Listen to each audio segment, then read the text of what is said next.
Hi,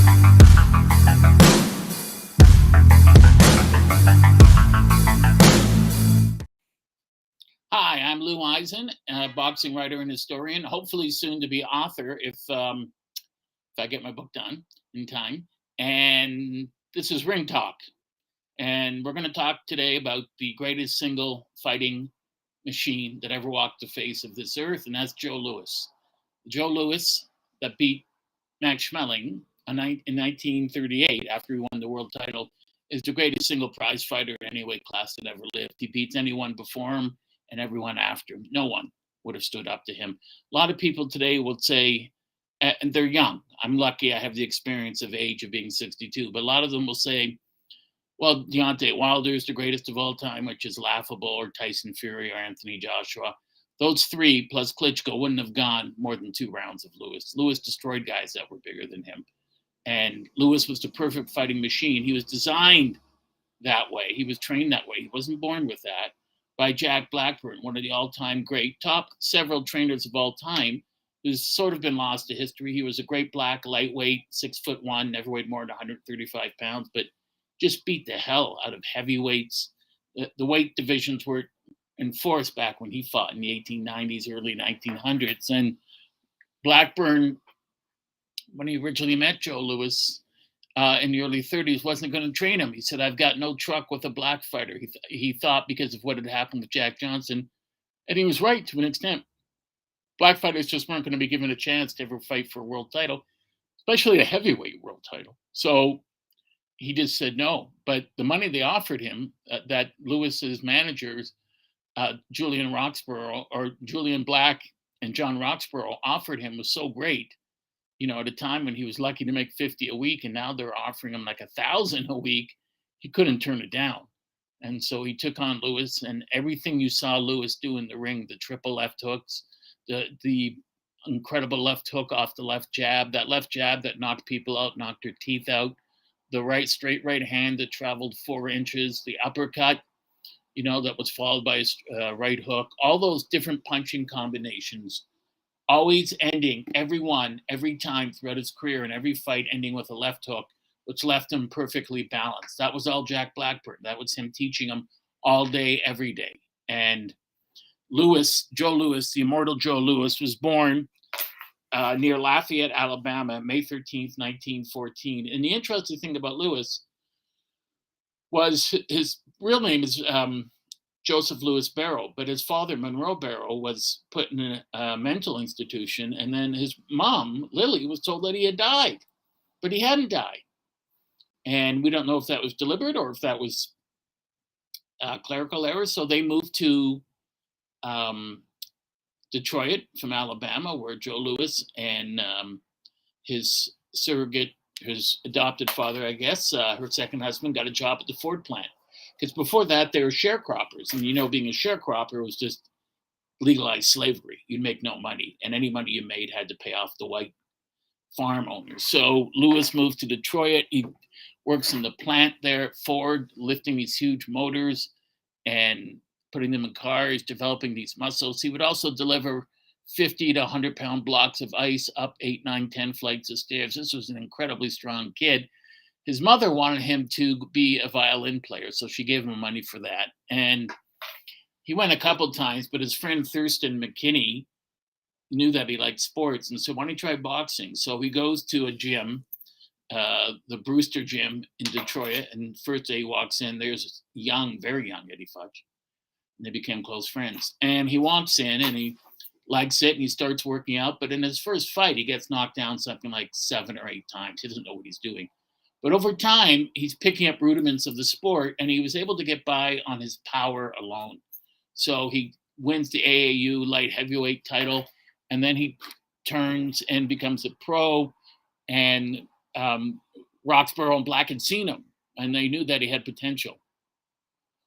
So they get, as I said, the great Jack Blackburn to train him. You know, they moved to Chicago, and Louis starts fighting. In his first fight, he knocks out Jack Kraken in 1934. So Louis is doing well, but Louis had a big advantage because they saw such promise in him that, and Lennox Lewis said this to me when I worked for him. He said the big thing that helps Anthony Joshua is a lot of heavyweights today, he said, they don't have full-time money behind them. So they have to have an actual day job and then go to train at night,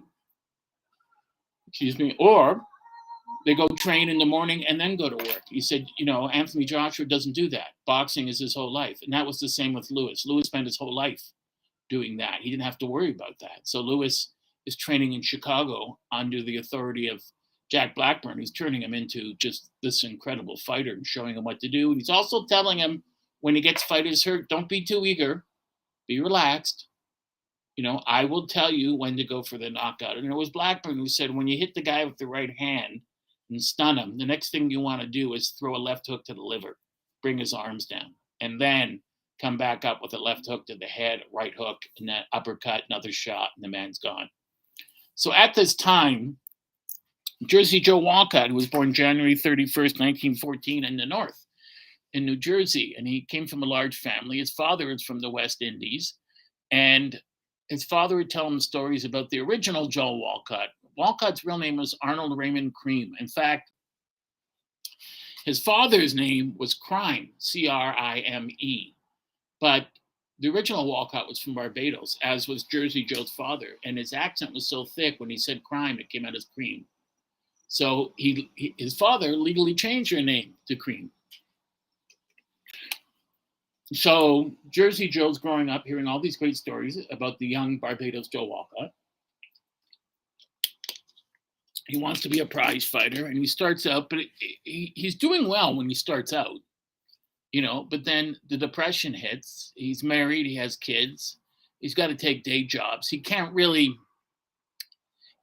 train full time like he wants to, and he's not getting paid the purses he's promised.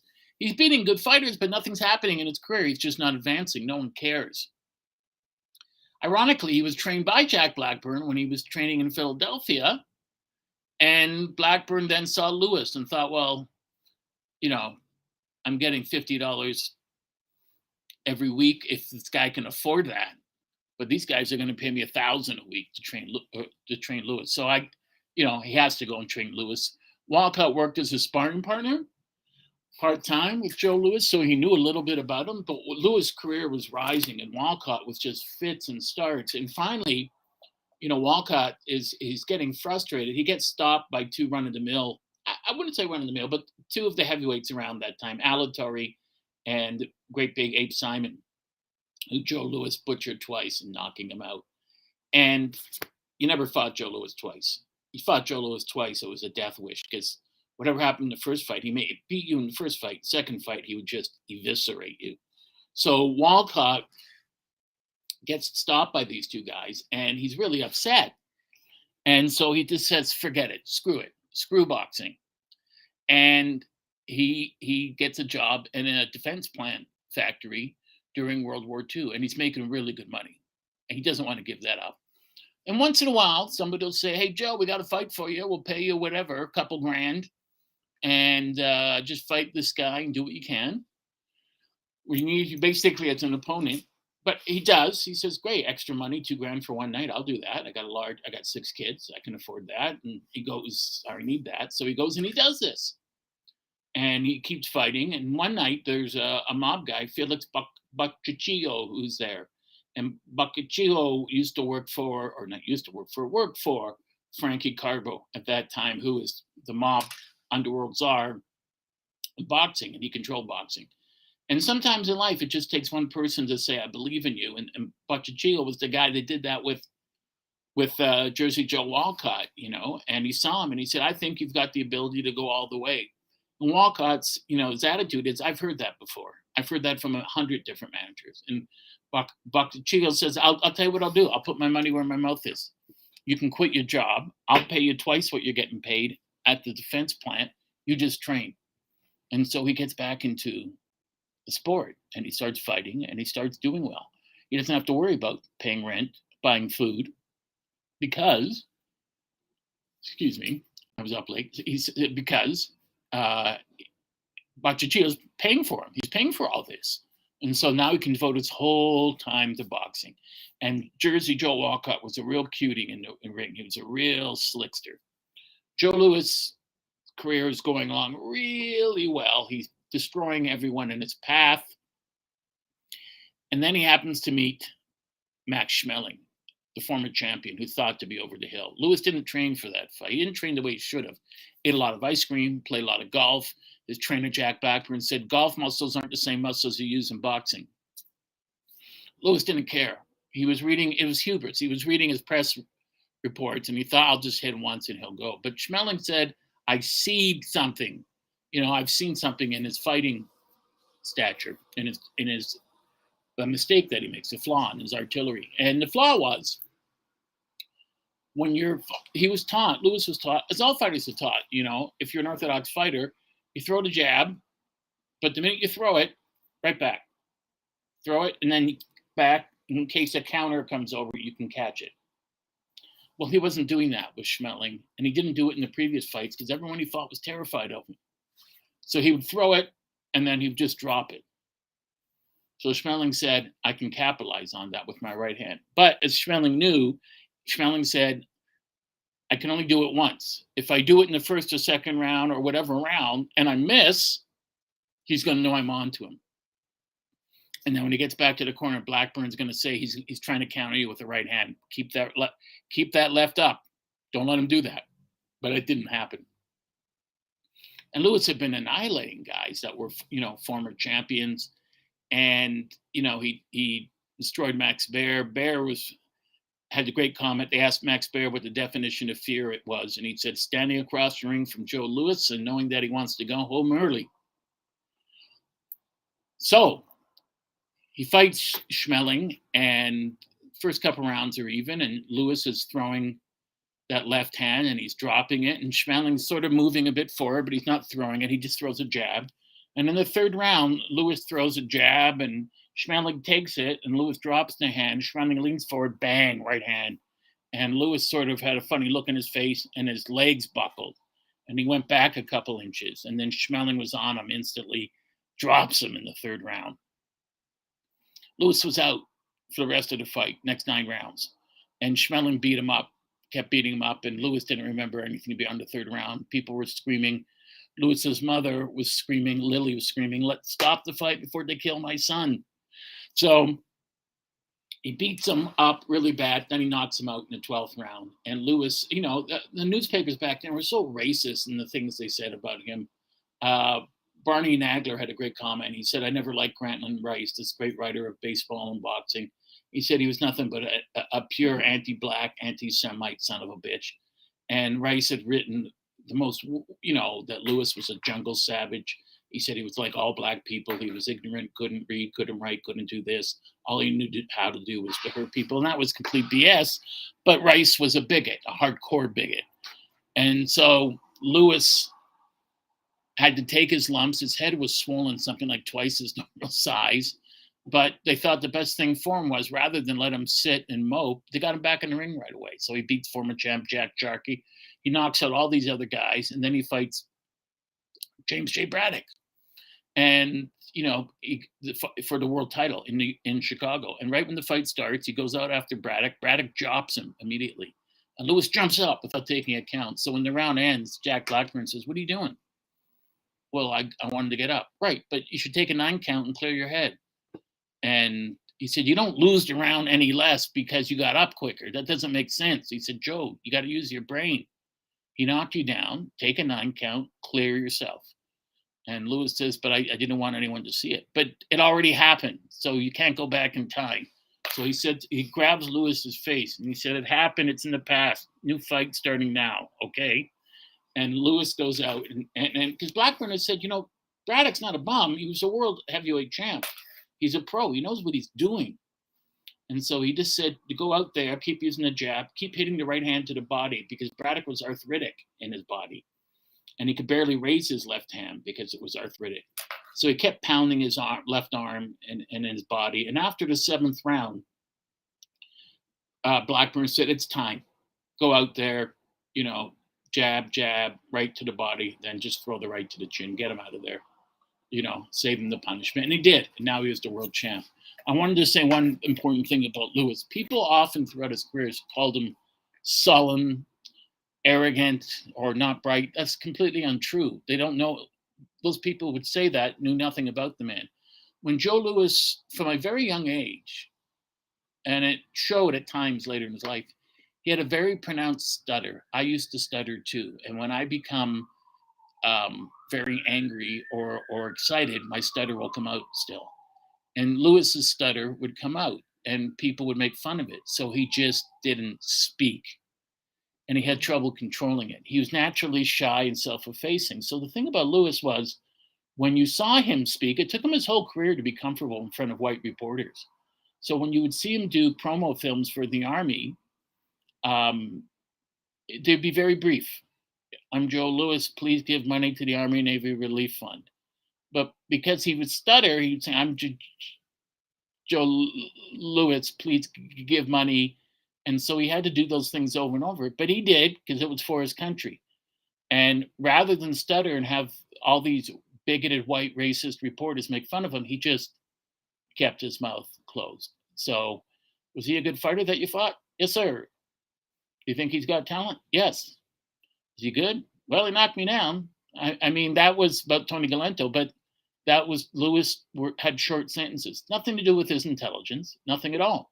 It's just the longer he spoke, the better the chance was that he would stutter and people would make fun of it. And he didn't want that to happen.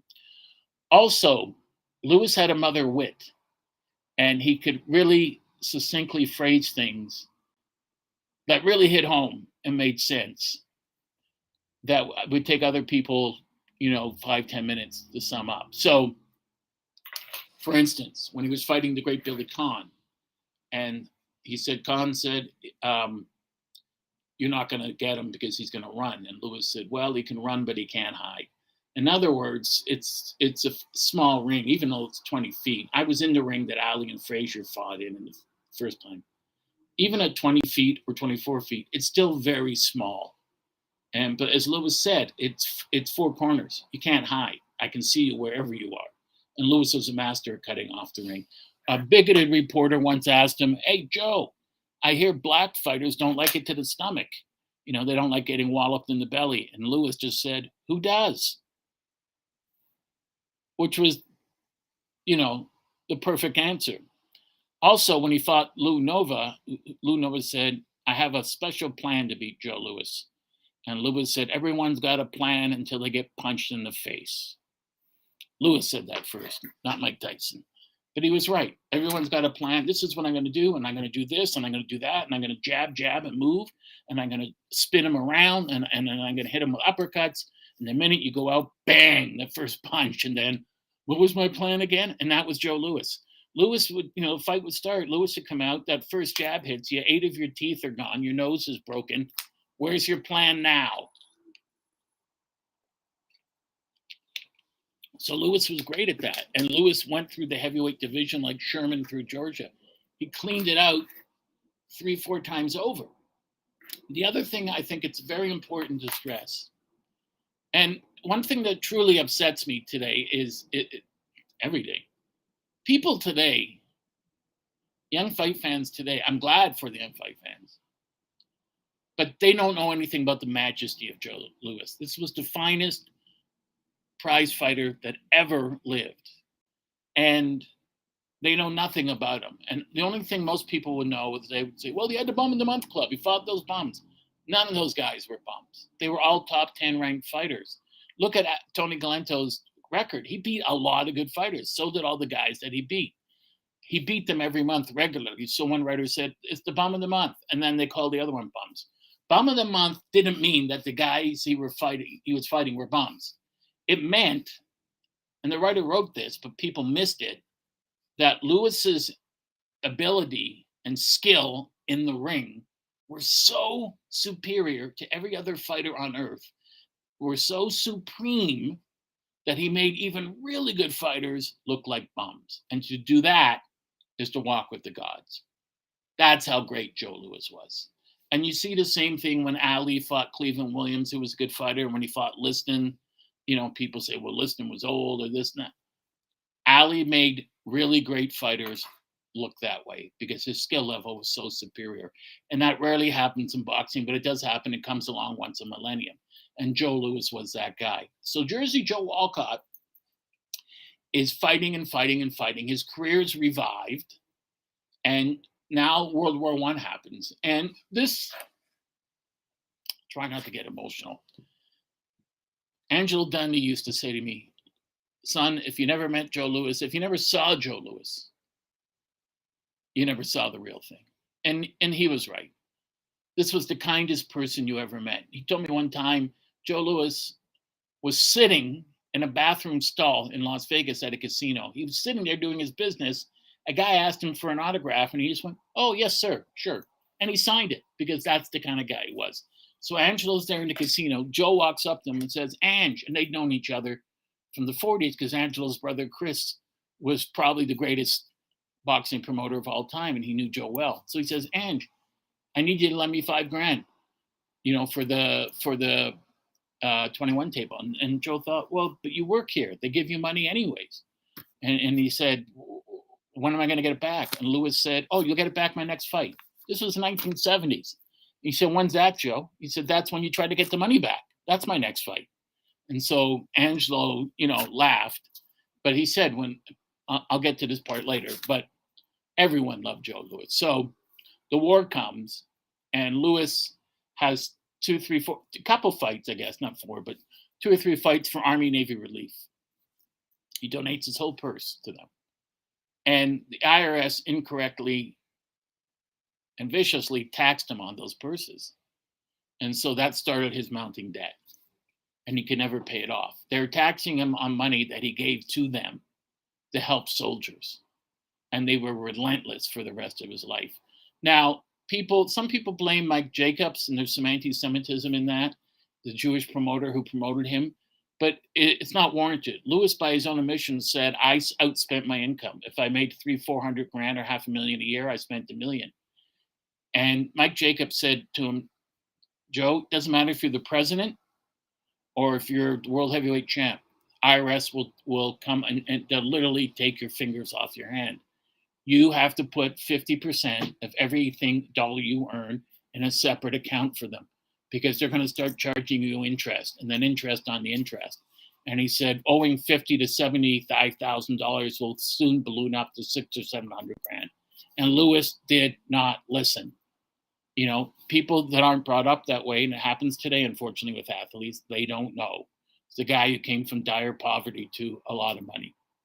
So this is going on. Louis fights one fight while he's in the Army, 45 or 55 seconds against Johnny Davis in New York, first round. So he hasn't fought in a while, and he's supposed to fight. He wants to defend his title, and they figure, well, the number one contender is Jersey Joe Walcott. And this fight was December 5th, 1947, and the commissioner at that time, another idiot named Eddie Egan, says, well, it'll be an exhibition match, and Jersey Joe Walcott can't win. He can only win if he knocks Joe Louis out in an exhibition match, if he can win the title by knocking him out. But if it's a decision and Walcott wins it, the title still stays with Joe Louis. And then Egan ran out of ways to screw over Jersey Joe Walcott. So he said, okay, because people, the media, the fans, people said, we're not going to pay to see that. You can't do that to Walcott. So he said, we're going to make it a 15-round world title fight. And then people started to pay to come in and bought the tickets quickly. Joe Louis was big business. He was the biggest money draw in sports at that time. So to put his title on the line against this Jersey Joe Walcott, it wasn't considered that much of a risk, because Walcott at the time was in his, he was 3 months older than Louis, but he hadn't had such a great career. He wasn't really well known to the public at large. He was more of an in thing to people in boxing. And it's similar. It's hard to explain this. When Mike Tyson started, I and other people in boxing knew about him, but the general public didn't. Same with the immortal Costa Tszyu, the great junior welterweight champion. First 10, 15 fights, 20 fights, everyone knew this guy was special, but he was fighting in Australia. It wasn't until he came to New York and got American press that people started to really know how brilliant he was. And so they have this fight, and they train for the fight, and Louis is a prohibitive favorite. There's no way Jersey Joe Walcott, who's been knocked out by Abe Simon, who Louis butchered twice, is going to lose. There's just no way that Walcott can beat him. No way Louis can lose to Walcott. It just can't happen. And the fight starts, and I write about this in my book, and Lewis comes out, and he's rusty. He's had a couple fights in the previous 4 years. And he's aggressive, and he's landing some, but not much. Walcott was too slick. Walcott kept turning him, kept moving around and around. He wouldn't let Lewis get set long enough to throw his punches. And if you know anything about boxing, fighting and throwing punches while the other guy's moving and while you're moving and landing them accurately with power is probably the most difficult thing to do. Very, very difficult. And he keeps turning him. And Walcott had this special thing, a move. Ali had the shuffle. It's called the Walcott shuffle, but it was really called the walk away. And so what Walcott would do, he would fight, and when you clinch, referee would break you, and then he'd walk backwards, and then sort of in a semicircle, right? He'd go like this. He'd turn his back to you, and he'd be like this. And then when you came to him, he'd throw the jab, and then he'd turn and throw the right hand. And Lewis never saw it coming, and he dropped Lewis twice, first round, fourth round, with the right hand. Lewis was stunned. Lewis thought, this can't be happening. This guy's not a puncher. How can he knock me down? But, in Walcott's career, he had 49 wins, 31 KOs, 20 losses, 1 draw. Joe Lewis, 66 fights, right? 52 KOs and 3 losses. So Lewis was a much heavier puncher, but he never got a chance to knock Walcott down in the first fight. Walcott dropped him twice. Walcott controlled the fight for most of the fight. Lewis was definitely landing. Lewis was getting his shots in, second, third, fifth, sixth, seventh, but he was missing a lot more than he usually does. He was rusty, and it just wasn't there. He just couldn't get into a rhythm, and that's what that's what his strategy was. Walcott thought, if I can disrupt Joe Lewis's rhythm, I can beat him. And this was Eddie Futch's strategy when Norton beat Ali the first time. Take his jab away, disrupt his rhythm. And that's what Walcott was doing. Walcott was first with the jab. Walcott would throw the punches, and when Lewis came close, he would clinch, and then he'd walk away. And he kept walking away, and he kept turning, and he wouldn't let Lewis, he never stood still long enough for Lewis to get him in a corner and let his hands go, or for Lewis to, Lewis was a straight ahead, walk into you. He was a subtle fighter, but he could fight better coming forward than he could coming back, like all fighters, except for Ali and Gene Tunney and Larry Holmes. But they were the only ones. Lewis was much better coming forward. So Walcott disrupted his rhythm, and Walcott was landing more punches. And everyone in the audience, the news reporters, and the fans, started to cheer for Walcott. They thought, this is incredible. We're watching the upset of all time. Joe Lewis, the immortal Joe Lewis, who's now held the title for 10 years, is going to lose. So Lewis is doing his best. He's throwing his shots. He's trying to crowd Walcott. He's grabbing him. He's hitting him in the clinches. He's hitting him behind the head. He's landing some body shots. He's landing shots in the chin. But Walcott, who's very strong himself, is taking them well. And he's sliding with the shots. When Lewis will throw a shot, he'll slip it, or he'll slide under and then bang, come up with an uppercut. So that was one of the important things Angelo Dundee told me. When you slide under a guy, whack him. And Walcott was doing that in every round. Lewis was becoming more and more frustrated, and his great trainer, Jack Blackburn, had passed away. He wasn't there. So Blackburn's assistant, Manny Seaman, who became Lewis's trainer, said, Joe, we're running out of rounds here. You're losing the fight. You got to get him. You got to really step it up. And he did. And he steps it up, and Lewis is whacking him, and the jab, and later in the fight, from I guess to 12, 13, 14, 15, Lewis is doing much better. He's not destroying Walcott by any means, but he's still getting more shots than he did. Although Walcott looks like he's winning the rounds because he's outlanding Lewis. The controversy, the crux of the fight is, and there's 2 different versions, or there's a million different versions, but they each take one of 2 sides. The UPI, United Press International, said that Walcott gave away the last 2 rounds. But Walcott ran. And in running, he let Lewis win. He gave those 2 rounds to Lewis. But when you read the other reports on the fight, they said that didn't happen. They said Walcott stood there and traded with him toe to toe, which was a silly thing to do against Joe Louis because no one ever did that and was successful. But he didn't fear Louis at that time because Louis's balance was off. Louis couldn't get full leverage on his shots, and Louis was really tired and rusty. And so when you watched the fight, it looked to me like Walcott, he wasn't purposely avoiding Louis, but he wasn't really engaging him as much as he could have, given the shape Louis was in. And he was playing safety first, although I still think he won the rounds. But the judges there who scored the fight didn't think he won the round. So when the scorecards came in, it was, Ruby Goldstein, who was a great referee, scored it for Walcott. And I believe it was Frank Forbes and Marty Monroe scored it for Joe Louis. And people booed and they threw things. Louis was getting out of the ring before the decision was announced because he thought he'd lost. Years later, he said that wasn't true. I got out of the ring because I was ashamed of my performance, but I don't buy it. Then he went across the ring and shook Jersey Joe Walcott's hand, put his hand on his face and said, "I'm so sorry." And they said, Louis said, "I didn't say I'm sorry because I felt he got ripped off.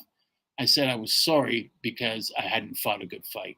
But I don't buy that either. Walcott won the fight going away, I think. And he didn't get the decision. And one of the reasons he didn't get the decision is because he was fighting more than Joe Louis. He was fighting sentiment.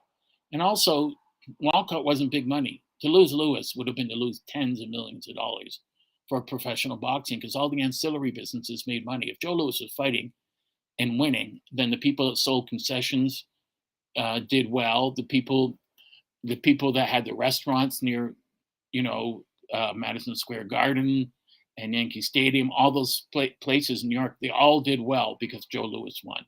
So to have him not win, people wouldn't go. So they couldn't afford that. It was a very close fight. Walcott didn't win every round. I mean, the fight was close, but I think at the end, Walcott shaded him. The mistake Walcott made, of course, but this helped Walcott's career. He became a famous fighter. This was the guy that beat Louis but never got credit. And his stock rose incredibly, and so did his purses. So he gets a rematch of Louis, and of course, as the announcer said, never fight Joe Louis twice. Louis knocks him out in the 11th round. Louis gets him, staggers him, and then Walcott, instead of retreating, stands toe-to-toe, and it took him longer. He had to land 8 punches instead of the usual 4, but he knocked Walcott out in the 11th round, and then Louis retires after 12 years. 25 title defenses as undisputed world heavyweight champion in 1949. Unfortunately, he had to come back and fight because his tax burden was so great. And Louis's last fight, I have it written down, was on, this is the ironic thing. He lost October 26, 1951. Angelo Dundee called it the saddest moment in boxing history when he was knocked out of the ring in the 8th round by future champion Rocky Marciano. The irony, of course, is the same thing happened to Jersey Joe Walcott a few years later. Walcott is a great story because he's lost 2 title fights to Louis. He fights Ezra Charles, who took over from Louis when Louis retired, and boxing was controlled by the IBC, which was a basic front for the mafia and Frankie Carbo, International Boxing Commission. So they control it. They said to Louis, "We're going to give you $250,000. You get big money from every fight." He got nothing. The mob just used him and got rid of him. Walcott's the champion, the biggest draw, Ezra Charles, great fighter, one of the greatest fighters of all time. And my friend William Detloff has a fantastic book on him, which is well worth reading.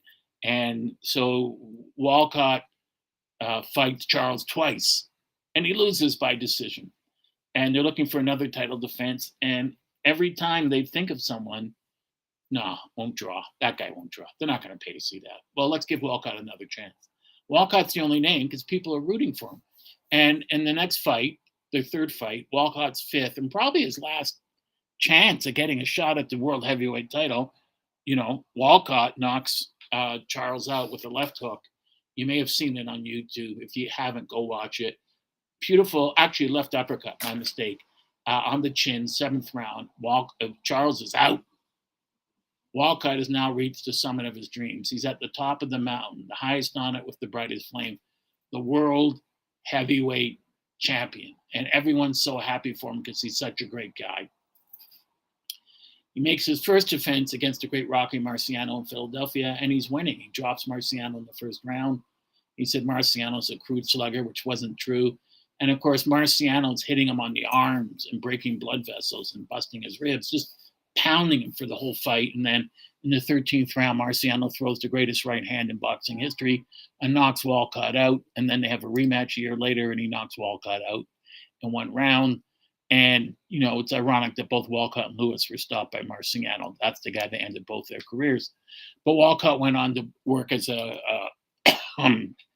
work for the New Jersey government and become a beloved older citizen. When Marciano retired, he had a lot of speaking engagements, and he gave a lot of them to Walcott and some to Lewis to help them out. They were all friends. Lewis, as you know, got a job as a greeter in Vegas. People thought that was demeaning, but it wasn't demeaning to Lewis himself, because Lewis thought, I saved America when I beat Schmeling. I shouldn't have to actually have a day job. And the IRS hounded him until the day he died. Frank Sinatra went in and paid almost all of Lewis's tax debt, but they still hounded Lewis. And Lewis was just such a wonderful person, the greatest fighter, in my opinion, that ever lived. This is a fight, the first fight you can see on YouTube. And the thing about watching this fight is you go back and forth. Well, does Walcott really deserve it? I mean, he's beating him, but the modus operandi back then, the status, the rule of thumb was you had to beat the hell out of the champ and at least drop him. And he did. He dropped him twice, but he didn't beat him from pillar to post. He outboxed him. And that should have been enough to win the title. I think Walcott won, but he didn't get it. Walcott, who was born January 31st, 1914, died February 25th, 1994. You know, he lived a long life, 80 years. And unfortunately, Joe Louis didn't. Joe Louis died on April 12th, 1981. Walcott was at the funeral. He was buried in Arlington Cemetery. And April 12th, 1981. And it was a sad day. He was 66 years old. He had heart disease. He had a lot of physical ailments. And he was in a wheelchair for a long time. I think he was at the Burbank Holmes fight the night before he died. So this was a big mourning across the United States, because Joe Louis was such a world figure and so popular and so beloved. And everyone loved him. And there's a great story that Mitch Chevalo told me, that when he was in town to visit George Chevalo to help him train for a fight, he was at their house, and it was early morning, and Joe was in the kitchen with Mitch when Mitch was young, and he said, "What do you want for breakfast?" And Mitch says, "I don't know." And Joe looks in the fridge. Joe's favorite thing in the world to eat was ice cream. He goes, "How about ice cream?" And Mitch says, "Yeah, I'm not allowed to for breakfast." And so Joe says, "Hey, George," he's in the backyard, "can I have some of the ice cream?" "Sure."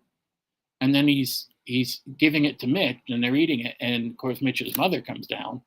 "You're having ice cream for breakfast?" And Mitch says, "Joe Louis said I can." Says, "Oh, well, if Joe Louis said you can, okay, that's fine." Who's going to go against the beloved Joe Louis? If you get a chance, please go see this fight. Joe Louis, Jersey Joe Walcott. These are two of the greatest fighters that ever lived. To me, it's criminal that people today don't know the majesty of how truly brilliant Joe Louis was. I have yet to see a fighter from 1949 until today that could beat Joe Louis. I'm being honest.